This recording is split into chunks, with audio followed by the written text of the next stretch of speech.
돈의 속성 4가지. 스노폭스 김승호 회장은 해외에서 가장 성공한 한국인 사업가 중 한 명으로 꼽힙니다. 1987년 미국으로 건너가 7번이나 사업 실패를 딛고 일어나 전 세계 최대의 도시락 회사를 탄생시켰습니다. 현재 그의 회사는 국내 10곳, 전 세계에 1,400여 개의 지점으로 성장했으며 연간 4천억 원 이상의 매출을 올리고 있습니다. 특이한 점은 그가 소유한 모든 회사는 부채가 단 한 푼도 없다는 사실입니다. 그런 그가 한 강연에서 돈의 속성에 대해 다음과 같이 말합니다. 일반적으로 사람들은 돈을 많이 벌면 부자가 된다고 생각합니다. 근데 실제로는 돈 버는 능력과 모으는 능력, 쓰는 능력, 불리는 능력, 유지하는 능력이 각기 다름을 이해해야 합니다. 돈만 많이 벌면 부자가 되는구나 생각하는 사람은 그 돈을 유지하고 불릴 수 없습니다. 1. 돈은 인격체다. 돈에도 생명이 있습니다. 돈을 단순한 물질적 대상으로 볼 것이 아니라 하나의 인격체로 생각해야 한다는 것입니다. 돈을 소중히 여기고 합당하게 대우해주면 돈도 그 사람을 좋아합니다. 또 옳은 곳에 쓰면 다른 친구들도 데려오기도 합니다. 결국 이렇게 여기는 돈들은 자신을 떠나지 않고 함께 모여있기 마련입니다. 하지만 돈을 지나치게 사랑하는 사람은 돈도 그 사랑에 지쳐 도망가게 됩니다. 또 돈을 너무 무시하는 사람은 돈도 그 사람을 무시해 가지 않습니다. 아낄 때는 아껴주고 보낼 때는 흔쾌히 보내주는 사람이라면 돈도 그 사람에게 다시 오고 싶어 합니다.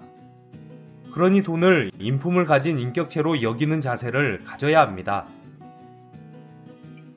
2. 돈은 중력과 같다. 중력은 무게가 무거울수록 더 강하게 끌어당기는 힘입니다. 돈에는 중력과 같은 힘이 작용합니다. 무게감이 크면 클수록 다른 돈을 끌어당기는 힘을 가지고 있습니다. 예컨대 우리가 10억을 목표로 할 때 먼저 1억이라는 돈을 모아야 합니다. 1억을 모을 때까지의 노력이 100이라고 가정할 때 사람들은 다음 1억을 벌 때도 똑같이 100의 노력이 들어간다고 생각합니다. 하지만 돈에는 중력의 힘이 작용하기에 1, 2, 3, 4, 5, 6, 7, 8 순서대로 늘어나는 게 아니라 1, 2, 4, 8 이런 순으로 순식간에 불어나게 됩니다. 결국 돈은 중력과 같은 작용을 하기에 종잣돈을 만들어 불려나가는 것이 중요합니다. 3. 일정하게 들어오는 돈은 일시적으로 들어오는 큰 돈보다 더 힘이 세다. 일정하게 들어오는 돈은 그 자체로 어마어마한 힘을 갖습니다. 앞에서 중력에 대해 이야기했는데 큰 돈은 상대적으로 작은 돈보다 분명 중력이 셉니다. 그런데 일정하게 들어오는 돈은 한 번에 몰려다니는 돈보다 힘이 셉니다. 예컨대 매달 100만원씩 버는 사람은 어쩌다 한 번에 1000만원씩 버는 사람보다 힘이 세다는 겁니다. 이를 캐시플로우, 즉 현금의 흐름이라 부르는데요. 일당으로 하루 30, 50만원 돈을 한꺼번에 버는 사람들은 구조적으로 돈을 벌 수 없습니다. 왜냐하면 일정하게 돈이 들어오지 않기에 이를 관리하고 모을 수 있는 능력이 부족해졌기 때문입니다. 일정하게 들어오는 돈은 그 돈 자체로 강력한 힘을 갖습니다. 일정하게 들어오는 돈은 조직화된 돈이고 그 돈은 다른 돈들을 이깁니다.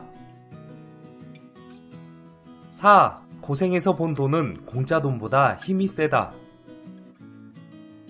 현재 보여지는 가치가 동일한 돈일지라도 돈이 벌어지는 과정에 따라서 그 돈의 무게가 전혀 달라집니다. 예컨대 고생해서 본 돈의 무게가 100kg이라고 한다면 누군가가 준 돈은 1kg도 안 되는 것입니다. 갑자기 복권 당첨이나 땅값이 올라 큰 부자가 되더라도 꾸준히 모은 적금하고는 전혀 다른 가치를 가지고 있는 것입니다. 그래서 고생하지 않고 번 돈은 가볍게 날아가 버리고 그냥 흩어져 버립니다. 고생해서 본 돈은 공짜 돈보다 그 힘 자체, 그 중력 자체가 전혀 다른 역할을 하고 있습니다. 끝으로 한 사람의 성공의 이면에는 많은 사람의 슬픔과 고생이 가시처럼 얹혀 있습니다. 가시를 다독이지 않으면 결국 그 가시는 내 몸을 찌르게 되며 많은 돈을 벌더라도 다시 흩어져 버립니다. 이 원리를 이해하지 못하는 수많은 사업가나 창업가들은 불과 몇 년 만에 혹은 순식간에 다시 바닥으로 내려앉는 것은 당연한 이치입니다. 감사합니다. 북올림이었습니다.